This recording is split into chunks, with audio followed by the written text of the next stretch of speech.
Happy Sunday, everyone. What's good? What's good? Hopefully, everyone is enjoying their Sunday afternoon. And yes, July 12th was me and JB's birthday today. So I want to celebrate, if anything, I want to shout out everybody, especially the LDBC brothers and a lot of my Ravens flock family. Shout out me and JB out. Happy birthday! I appreciate that so much. Um, uh, Especially, I have to give love to my LDBC brothers and sisters. I appreciate y'all as well.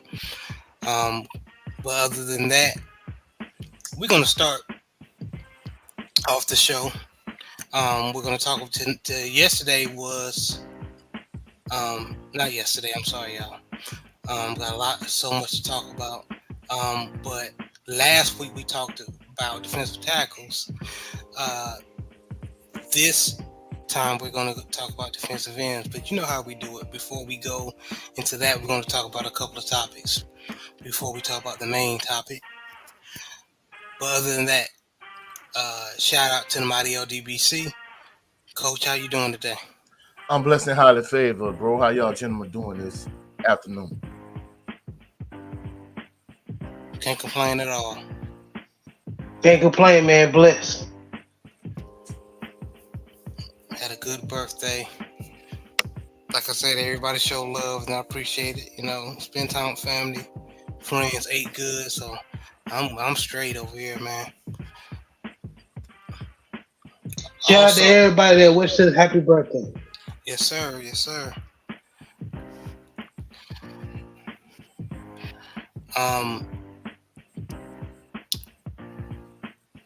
We got sad news. I think it came out today. That former Baltimore Raven, former Houston Texan, Jacoby Jones, was found dead in his home. So this basically is a huge blow, not only to the Baltimore Ravens fan base, but also the Houston Texans fan base. Basically, he was one of the most, I want to say unique, electric, and I don't want to say unique because 6'3" and with his size, you don't find too many dudes that run like he did with his size. Usually, if they 6'3" or 6'4", they run like a Michael Pittman or, you know what I mean. Even Randy Moss didn't kick return really. I'm not saying he couldn't have, but you didn't find him kick return. And a dude with his length and his speed, like Jacoby Jones, was able to flourish in the league as a very, very, very. I don't even want to say good. He was like JB said, he was an electric kick returner. I go as far as to say this: he might even make it into the Hall of Fame as a kick returner, like Devin Hester, not as a wide receiver, but as a kick returner on special teams. So just to hear his death, very shocking, especially to the Baltimore Ravens fan base. He basically helped us win our second Super Bowl in 2012. If it wasn't for him, and he returned 2 kicks, JB? Correct me if I'm wrong.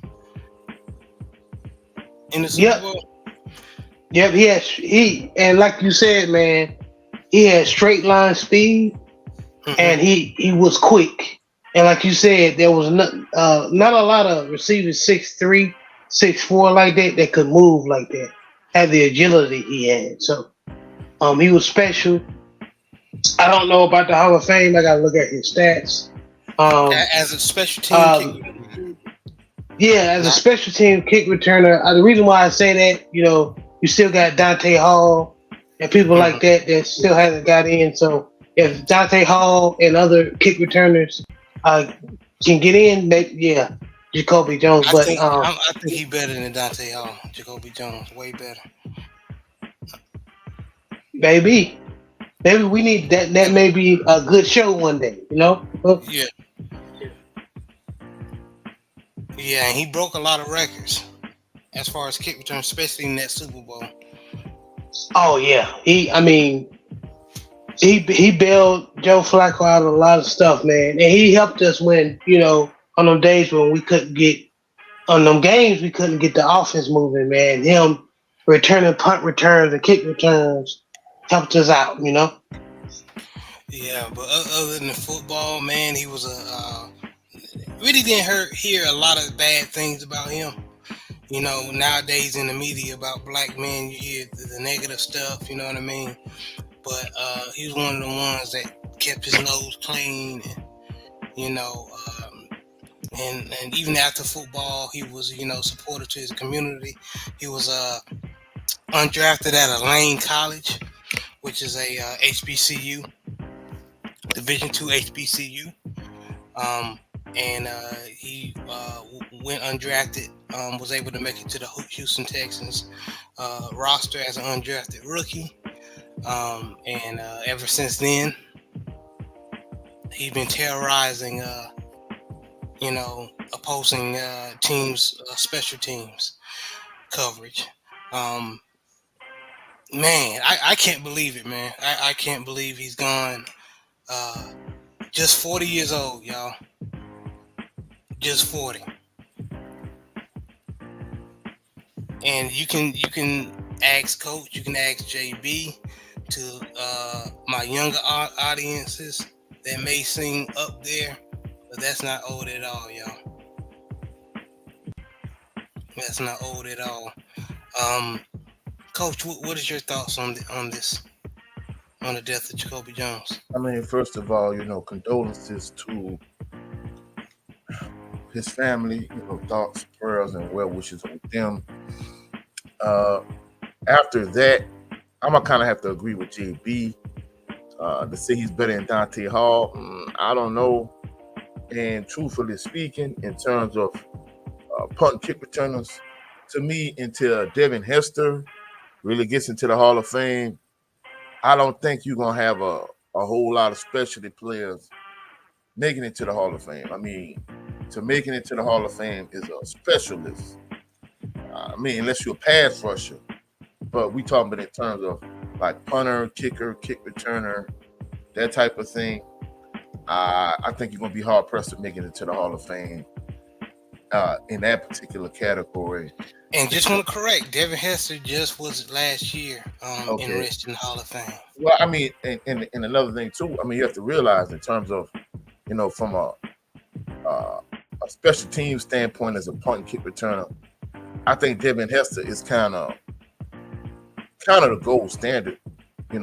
Everybody else that's a Hall of Famer that was an exceptional punt kick returner, they had a specialty position, whether it was cornerback, running back, wide receiver. I'm talking about that excelled at a normal position. If you look at somebody like Steve Smith, you can make the argument that he's a Hall of Fame wide receiver, not just a punt kick returner.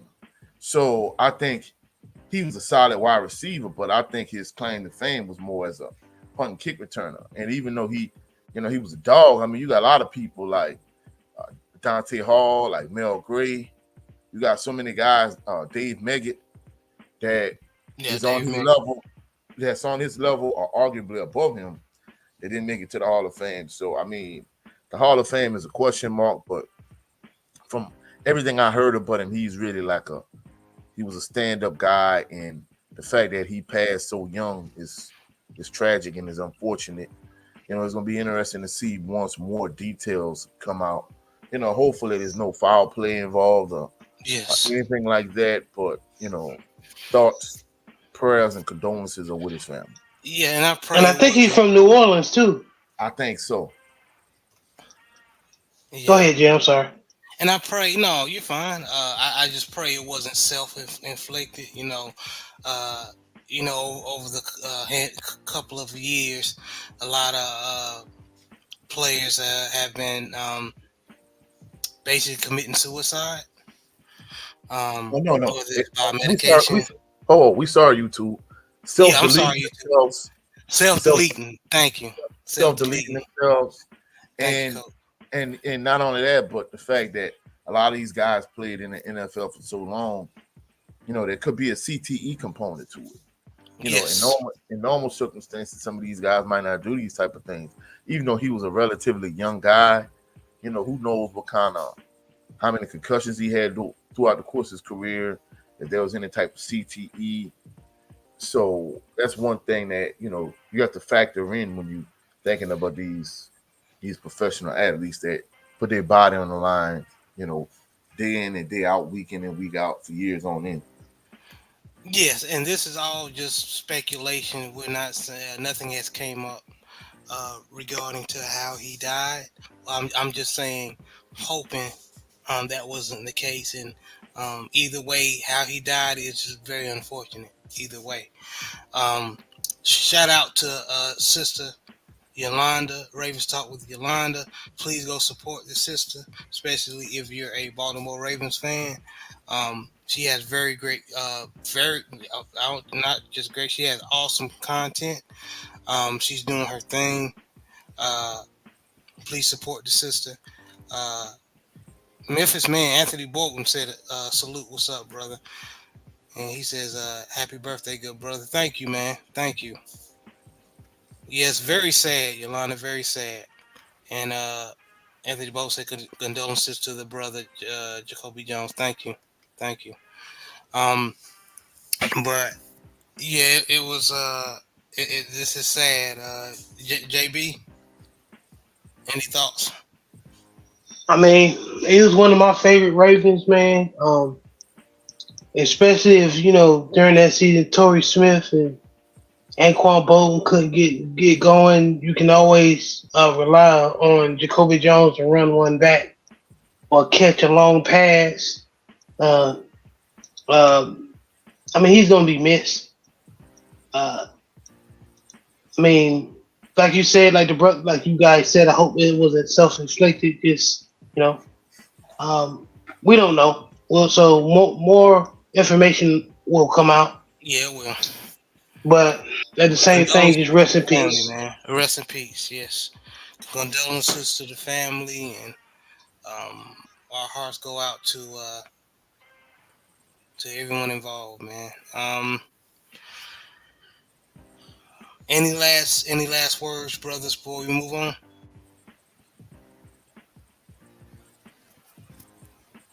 Thank you, Yolanda. She said happy birthday. Thank you. All right. All right, fellas. So we're going to topic 2. College sports is officially back on consoles July 16th. So I say that, but actually the EA Sports College Football 25 is actually um, coming out on July 19th. But if you bought the early access version, you can actually play a little bit earlier than everyone on July 16th. Um, but this is the everybody's buzzing about it. So just Tuesday, college football is going to be back on consoles after taking a hiatus due to uh, Ed O'Bannon basically stopping all that with his lawsuits. So we haven't had a college game, not just football, since the 2013. Um, I had to cut what I'm saying to salute to my brother. Sidebar: he said my birthday is on July 18th. Is cancer season. We going, yes sir, yes sir. Happy Happy birthday, bro. birthday! Yeah, early happy birthday. Yes sir, yes sir. But looking at the some of the which I'm gonna play in the background while we chop it up. Uh, looking at some of the videos that they um put out, everything looks good, man. Everything looks good. The gameplay to Uh,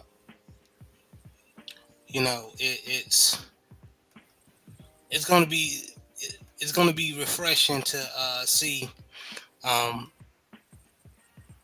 it back. And I'm actually happier for the younger generation because Still catch. we had and fair use YouTube, we had the privilege to play, the NCAA franchise games, man. Coming home from school, you beating your cousins, or you playing against your homeboys, when you come home from school, or you're even in your dorm room in college. Um, so, man, everybody's anticipating these next 2 or 3 days, man.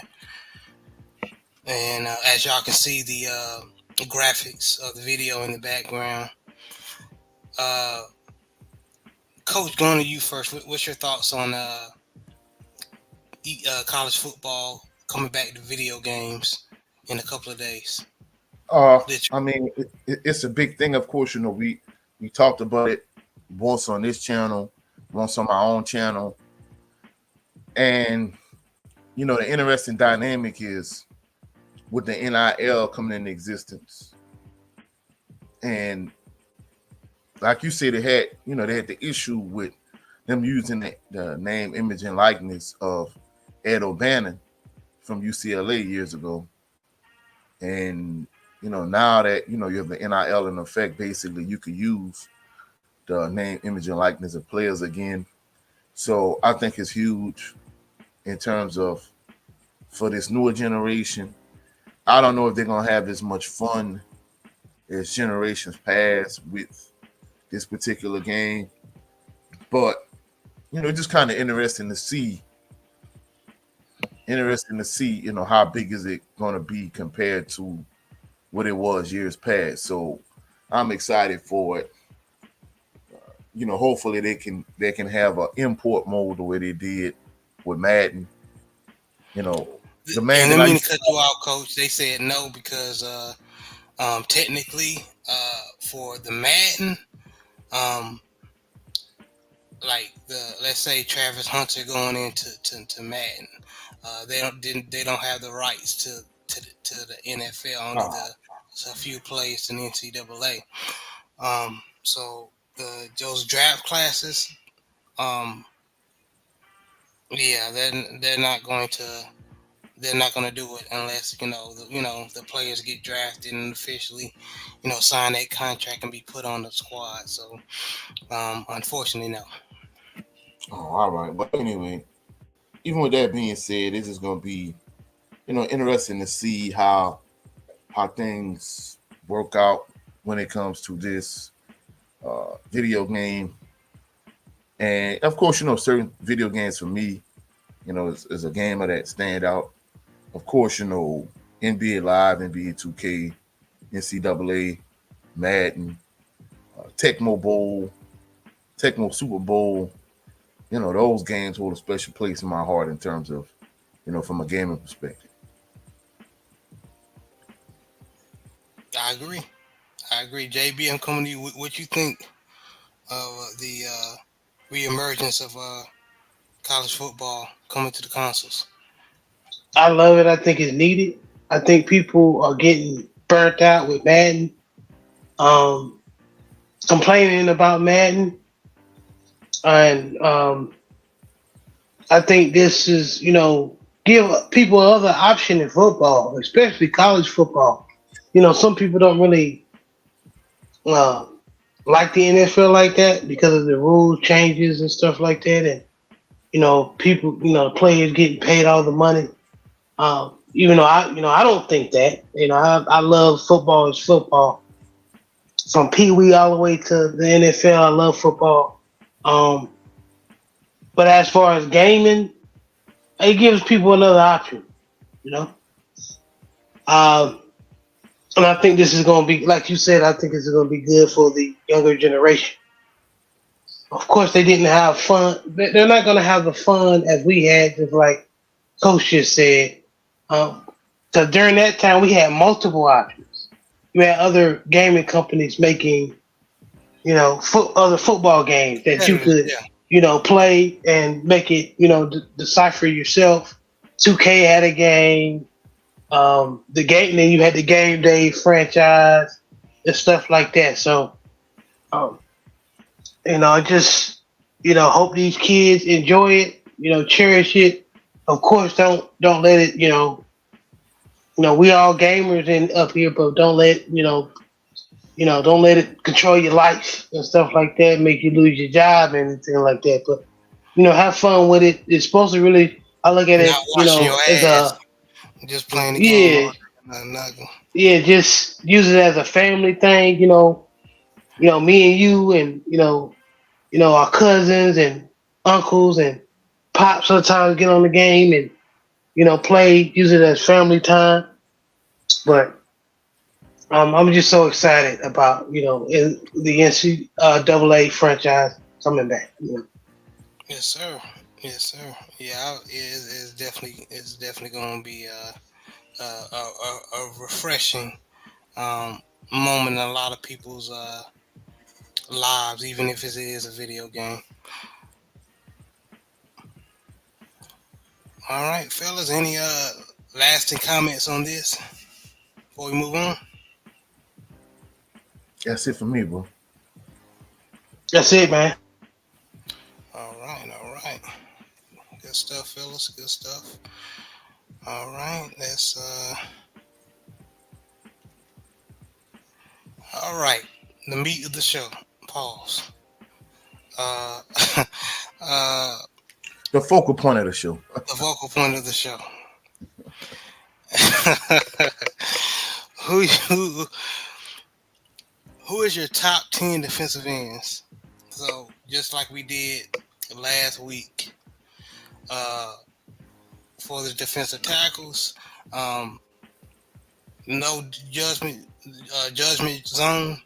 You will just give us your top. Everybody in the chat that's listening, you can give us your top defensive ends, and then we're gonna shrink the list down. Just see who's gonna make the cut. Out of your 10. So of course I'm gonna go first. So here is my top 10 defensive ends. So I have Michael Strahan,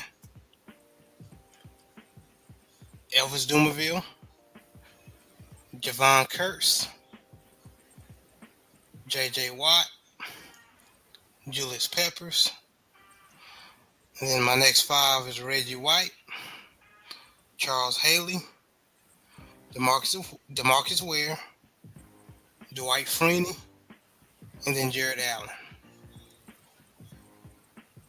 Those are my top 10.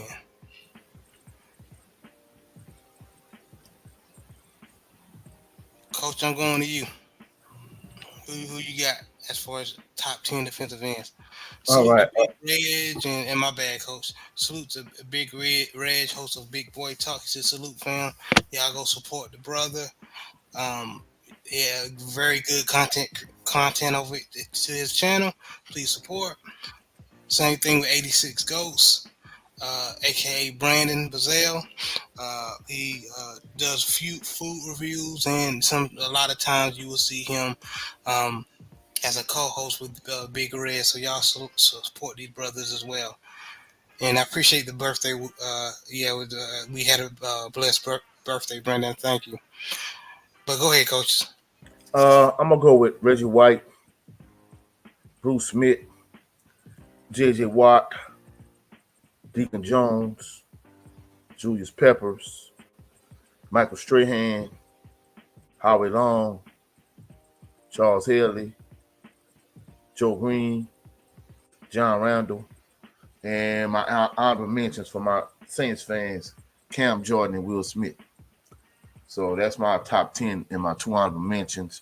I think the issue with me when it comes for defensive ends, the same issue I had on my top 5 defensive ends list for my Southern University players is you have these gray area players like Lawrence Taylor, like Javon Curse, like Derek Thomas, So somebody like Derrick Thomas, is he really a linebacker or defensive end? Is Lawrence Taylor really a Yeah. linebacker or defensive end? Is Javon Curse a linebacker or defensive end? Same Is thing with Terrell Suggs. Yeah. Terrell Suggs, Von Miller? You could go down the list, and that's the same issue I had with the Jordan Lewis debate. Jordan Lewis was a few years ago. He had the single season record for Southern in terms of sacks.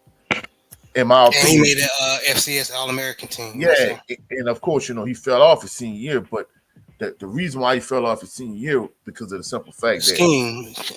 Scheme for one, really, he's more of a 3-4 blitzing linebacker in especially pass rusher. You can't put him at defensive end, the whole game because he's too light in the cakes. You could blitz him, and I think he did better when he blitzed, and then in pass rushing situations, you put him at defensive end, but he's not a even man front defensive end. He's more of a pass rusher. And somebody like Joe Williams, even though Joe Williams fell off his senior year too, Joe Williams was more of a legitimate defensive end. And the reason why he fell off his senior year was because they constantly doubled him, they chipped on him, they slid protection his way. The fact that Kendall Shuller was gone, he got more individualized attention. Whereas, when it came to Jordan Lewis, they didn't do any of those things they did Joe Williams' senior year. So the point I'm trying to make is that's my top 10 defensive ends, but the great area for me is, people like I said, like Lawrence Taylor, like Derrick Thomas, Javon Curse, Von Miller, Elvis Dumerville, all of these guys, they kind of like hybrid defensive end outside linebackers. To me, more anything, I think somebody like Lawrence Taylor could do it all. I think Derrick Thomas could do it all, but whereas somebody like Javon Curse, he's more of just a straight pass rusher. But then you got other people like Khalil Mack, who probably you did put him out in space because in college he played middle linebacker. So the point I'm trying to make is somebody like Reggie White is more of a legitimate defensive end, whereas somebody like Derrick Thomas, Lawrence Taylor, are they really linebackers or are they really defensive ends? Because I think I think to kind of brighten up your gray area is because those dudes were athletic freaks. So even though Lawrence Taylor was technically outside linebacker, he was so dominant. You can put him anywhere. You can put him at defensive end. Same thing with Khalil Mack. Like at Buffalo, he played middle linebacker, but once he was drafted, he was athletic, big, strong, fast. Enough to put him on the outside as a outside linebacker, or depending on your scheme, a defensive end, and he's giving those tackles fits. So it depends. I understand. Me being a Baltimore Ravens fan, Terrell Suggs is one of a gray area. He was basically a 3-4 outside linebacker. 3-4 outside linebacker, especially Arizona State. But again, he was big and strong, athletic. You put him at that defensive end spot, he'll be all right and make multiple Pro Bowls. So it depends on the player. So players like that you can put on your list, and you'll no judgments on. Well, I'm gonna keep it real. All of those players I just named, like Derrick Thomas and Lawrence Taylor and Javon Curse and Von Miller, I kind of reserve them more as outside linebackers that's pass rushers.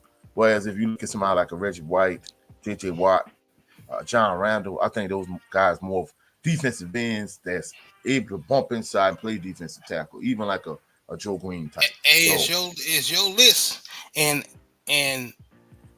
this proves my point, and you're right. But what I'm saying, as far as how a lot of these guys are athletic freaks, you remember Julius Peppers, as you see on the far on the right. All those years, he's basically a defensive end at Carolina, but when he signed with Green Bay, they had him as like what they have a lot of these outside linebackers. They had him outside linebacker. Yeah, like a Clay Matthews type. Right, and he did well. So again, it depends on the type of player. So you can have them on your list. You can depend if you feel like certain players more of an outside linebacker and don't want them on your list. That's fine, but you have them on your list. It'll be all right because we know people like Terrell Suggs, Julius Peppers, even Lawrence Taylor. They could play the position. Um, but um, but coach, thank you for your top 10. I'm coming back to you with shrinking it down to 5. JB, what was your top 10? Man, of course, Reggie White, Ruth Smith, J.J. Watt, Deacon Jones, Julius Pepper, Michael Strahan, Jason Taylor, Demarcus Ware, Charles Haley, and Dwight Freeney. I am struggling on putting, because I know I put, to you guys' point, what Coach is saying, I'm struggling on putting, if I should put Hote Nada. So that even though Hote Nada was a defensive tackle, he played some years at defensive end for us. Again, another freak of nature. You can put him at defensive end.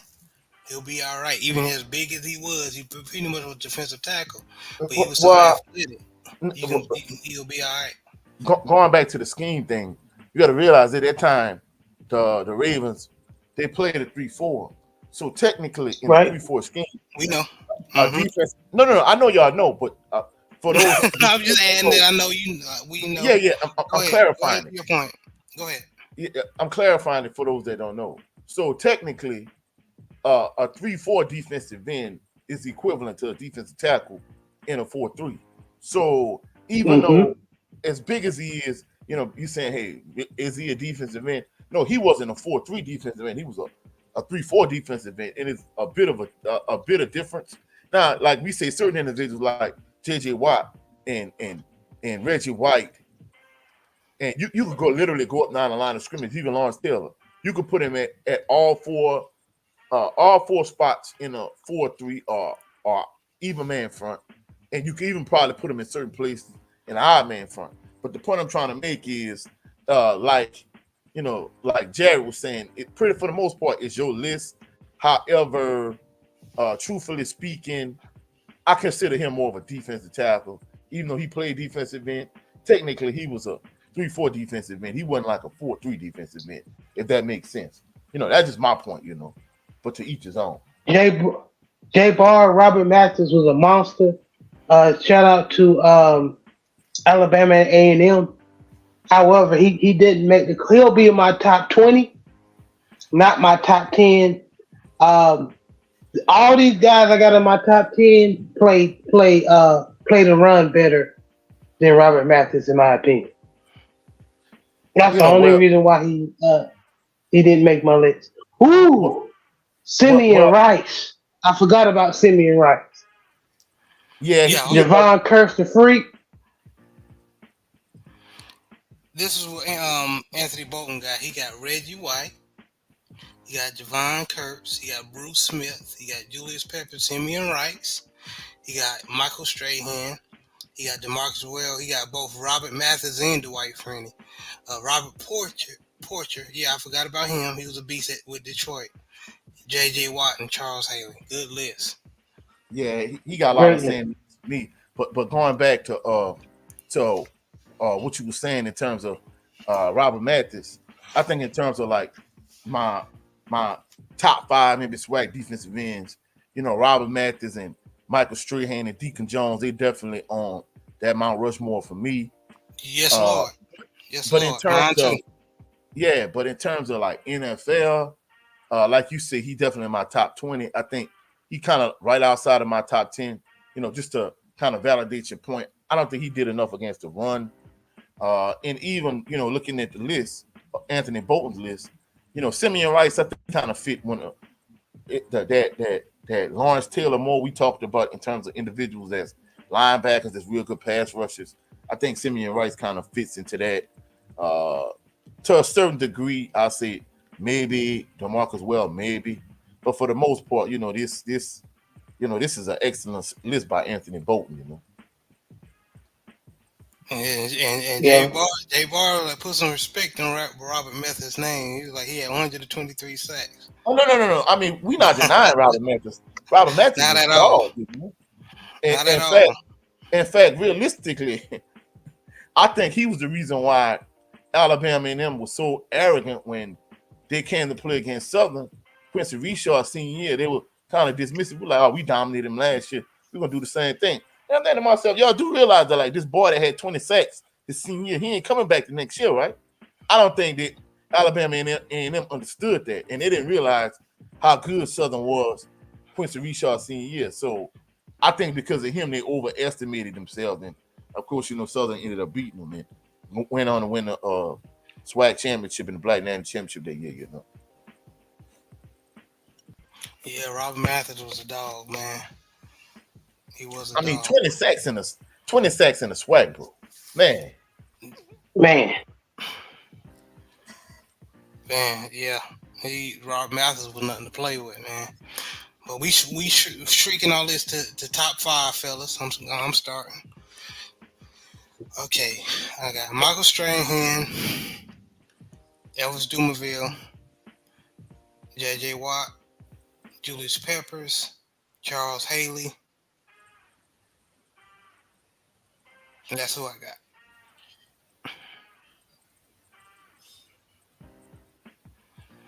That's my 5.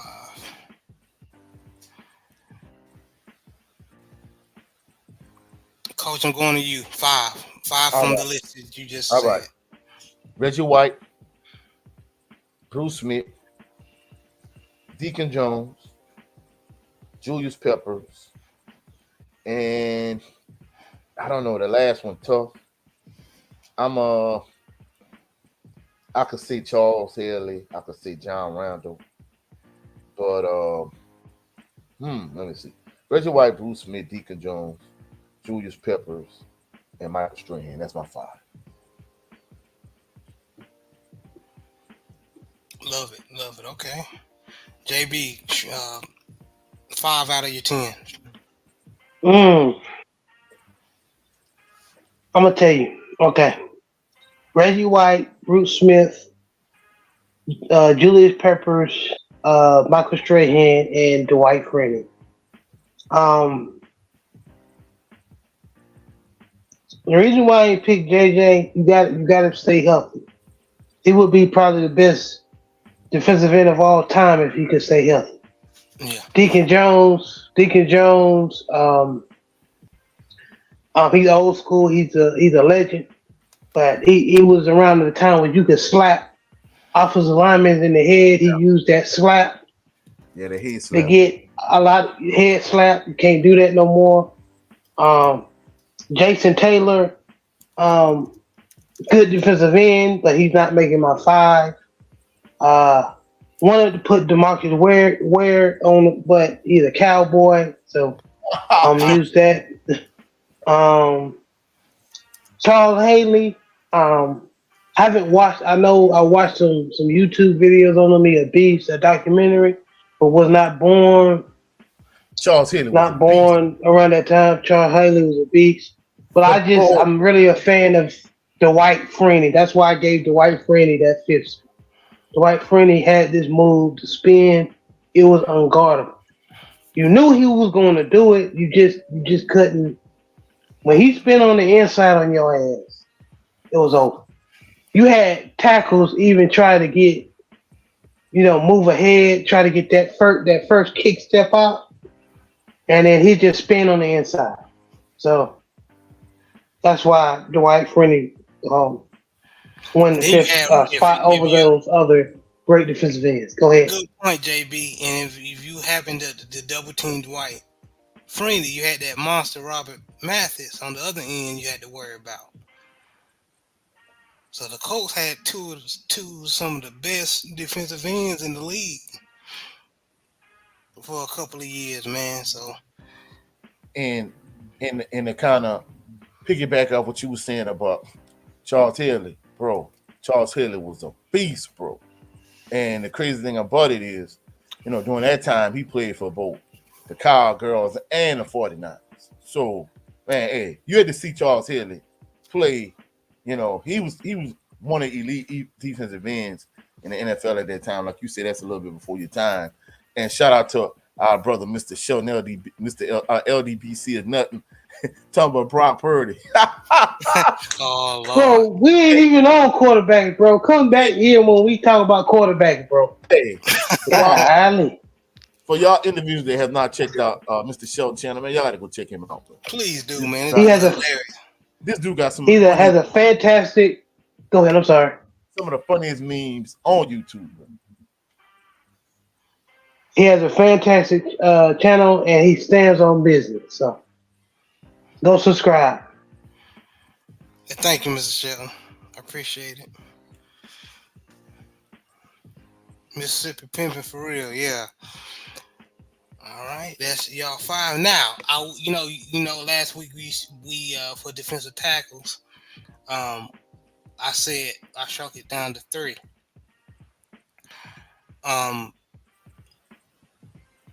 So yeah, we're gonna shrink it also shrink the list down to 3. Out of your 5, you're gonna pick 3 defensive ends. All right. So going with me, I'm going Michael Strahan, Julius Peppers, and Reggie White. Those are my 3. I'm if having a all-star game against the best of the best, those are the 3 I'm putting on my roster. Okay, for me, it's easy money. Reggie White, Bruce Smith, Deacon Jones.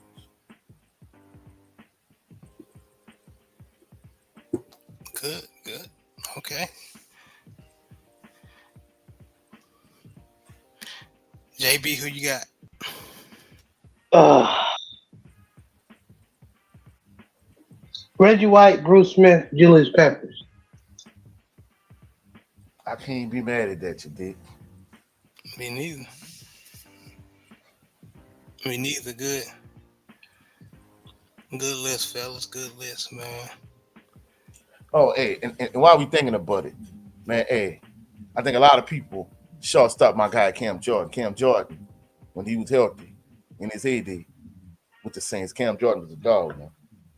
He was a dog, man. I see. Look, man. Like what coach, not coach, but Shelton is saying in the chat about Nick Bosa. Nick Bosa is a great pass rusher, but I've seen him get washed. I've seen people run up his behind in the run game. I like my defensive ends that can do both. Well, you got to realize, just like y'all talked about Haloti Ngata, you got to realize one year the Saints played a 3-4, and they didn't put Cam Jordan at outside linebacker. They put him at defensive end, and he still made the Pro Bowl that year. So I think Cam Jordan is better against the run than people think he is. I agree. I think Cam Jordan is actually a throwback. He reminds me of those bigger defensive tackles defensive ends that could do it all. Like you remember Trevor Pryce. He was almost 300 pounds, but he could play that defensive end. Quick enough to play, yeah. You can put him out on the edge, yeah. He was along that line of weight, but he was still big and athletic enough to, set that edge. Yeah, that's basically what we coach been saying. I think it depends on the defensive scheme and the skill set of the play. Yes, ma'am. Yes, ma'am. This man said Bobby Boucher. And he another one. Even though he a fictional character. And I actually all Bobby Boucher was a linebacker, really. He was. The middle linebacker. Yep. That you'll blitz up the A gap. Yeah. Mm-hmm. Reggie White, Bruce Smith, Javon Curse, and Michael Strahan and Julius Peppers. Like that 5.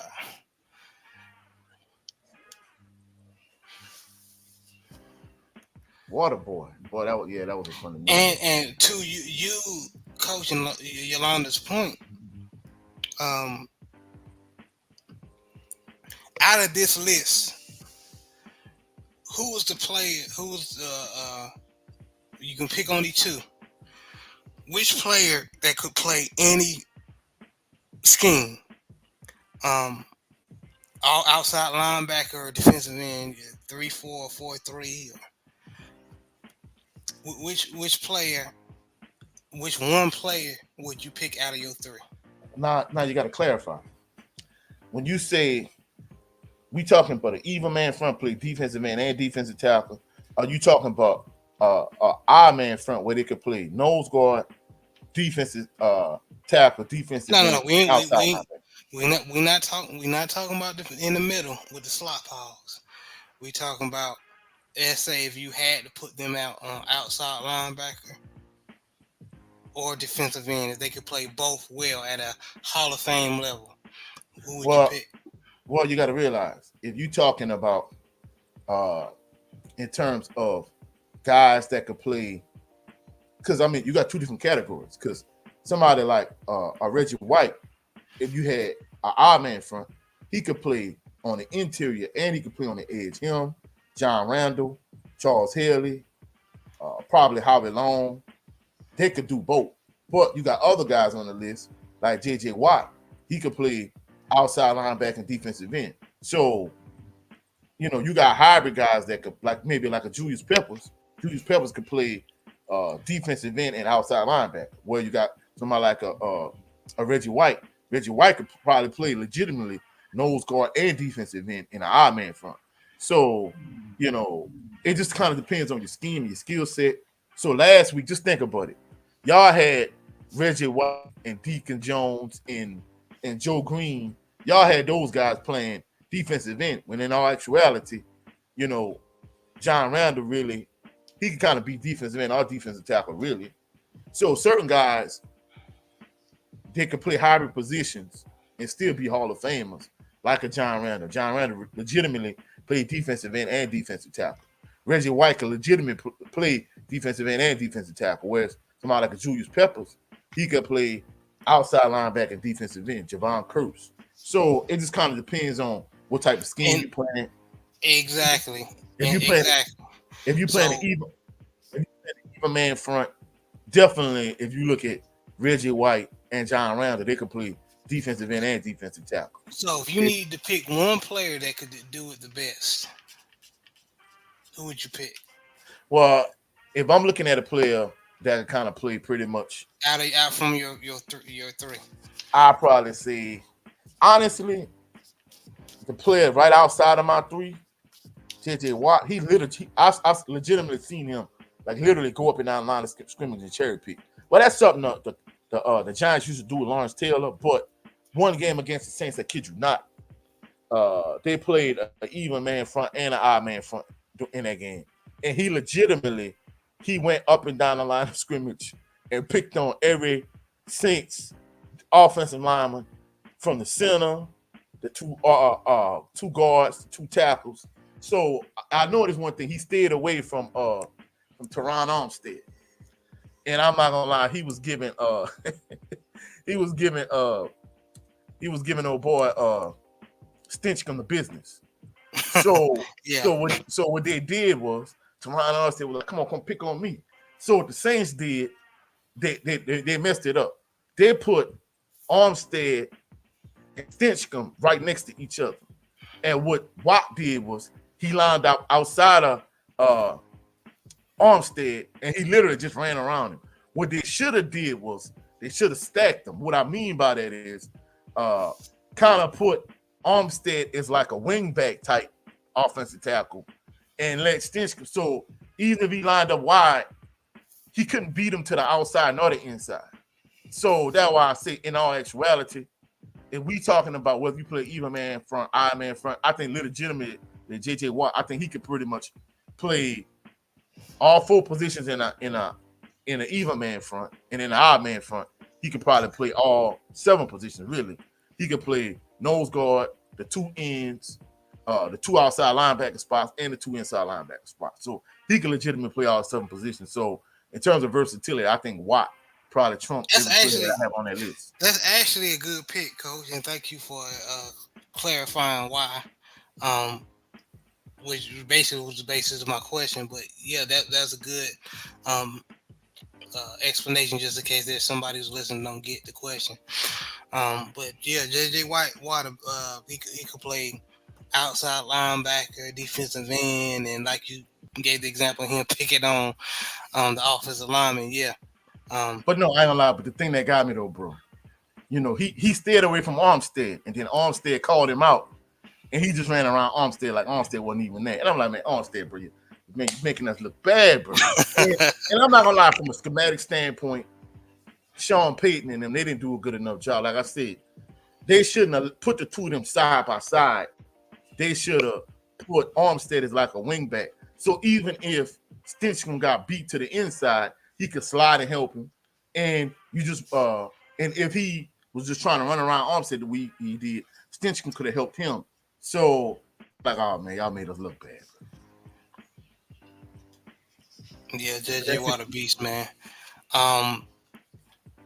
And yeah, Yolanda said Reggie White, good pick. J Bar said Lawrence Taylor, okay.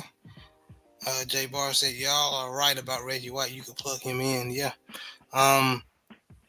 JB, who you got from your three that you, if you had to pick one person to play that could play, be dominant in both defensive end or outside linebacker? So if I had to pick a player who could play the 3-4 or the 4-3,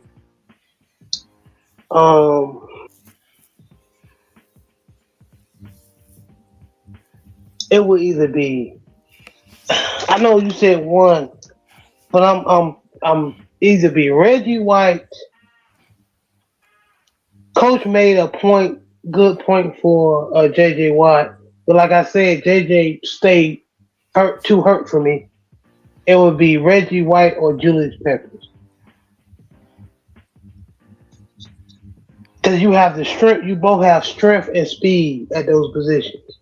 You're not really losing anything when you plug them into those two different schemes. They're both strong enough to be in the 3-4, and they're fast enough to be in the 4-3, or any type of front where you have to run people down in space. So, okay, I would say Reggie White, man. I agree with everybody. Reggie White, he's a GOAT. Hey, and the J Bar's point, bro. What I just said about JJ Watt, Lawrence Taylor was the original player that did that, and that's kind of how they used him schematically. In terms of the only difference is when Lawrence Taylor went to the middle, he didn't legitimately play the nose guard. He would back up off the center, and he just was so athletic he could just beat the center. Whereas with JJ Watt, they legitimately put him in the 3-point stance, and he was able to still beat him. So he's right from the standpoint. What I said about JJ Watt when they played against the Saints, when the Texans played against the Saints, like Lawrence Taylor was the original person to really do that I saw. Yeah. Yeah, I think people are sleeping on Bruce Smith too. Bruce Smith was a dog for Buffalo. Yeah. You got to realize that's the reason why I have Bruce Smith and Reggie White. Well, Reggie White and Bruce Smith 1 and 2, because you got to realize in that era, aside from Lawrence Taylor and Derrick Thomas, like they were by far, and of course, like I said earlier, Lawrence Taylor and Derrick Thomas, in my mind, they outside linebackers. But by far, if you omitting linebackers, Reggie White and Bruce Smith were like by far the two most dominant defensive ends, not just in that 1 year, in that whole era of football. You know what I'm saying? So that's the reason why, those two constantly made all Madden teams and all NFL teams, this, that, and the third. So that's why I picked them 1 and 2. And those good picks, man. Everybody coming with some good stuff. And I don't mean to cut you off, Jared, but we talk about Deacon Jones with the head slap, but Reggie White with the hump move. Oh man, he was literally the Dallas Cowboys had by far the best offensive line in the NFL at the time. In my mind, probably the best offensive line in NFL history.